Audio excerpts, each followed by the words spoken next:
been a dozen drownings in the Great Lakes since the start of this year. That's according to the injury prevention coordinator at Munson Medical Center. Now they're raising awareness for water safety. In this month's Your Health Matters, 7 and 4's Melissa Smith and photojournalist Kyle Wilson show us what you need to know to stay safe this summer. It's kind of one of those things that you don't think it's going to happen to you. No one wants to think about drowning or what leads up to it. It's a reality, though, and something that happens to even the most advanced swimmers. For 2016, just since January 1st, there have already been 12 Great Lakes drownings, and 6 of those were in Lake Michigan. Jennifer Ritter is the injury prevention coordinator with Munson Medical Center and MSU Extension. Water safety is something Ritter says the community needs to address. We need to have equipment out there because a lot of times our rescuers become victims. And we don't want that happening. We want tools available and readily available. This idea sparked several agencies to form the Northwest Michigan Water Safety Network.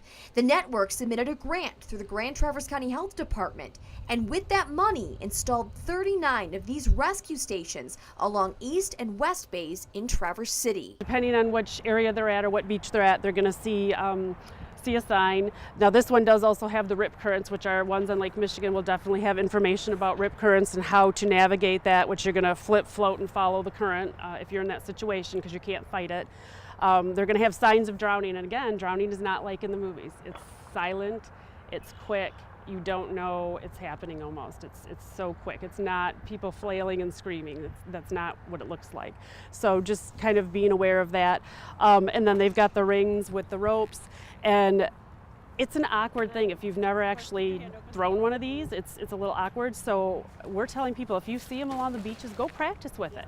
Show your teenagers and kids how to do it. Go practice. Put it back when you're done. Over the summer, we pretty much respond to overturned kayaks and vessels, and then just people in the water in general. If worst case scenario, if something could go wrong, it usually does. Lieutenant John Arden with Coast Guard Air Station Traverse City says planning ahead makes the difference between life or death, especially when the water temperature is not much more than 60 degrees. If you're wearing jeans and a sweatshirt and you go into the water, you really only have about 1 hour of useful consciousness left.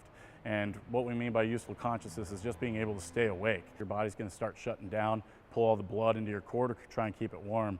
And you won't be able to really move, you won't be able to swim. We recommend that everybody wear a dry jacket, dry material with insulating layers underneath. Lieutenant Arden says besides the dry suits, everyone should be wearing a life jacket on the water. In Traverse City, Melissa Smith, 7 and 4 News.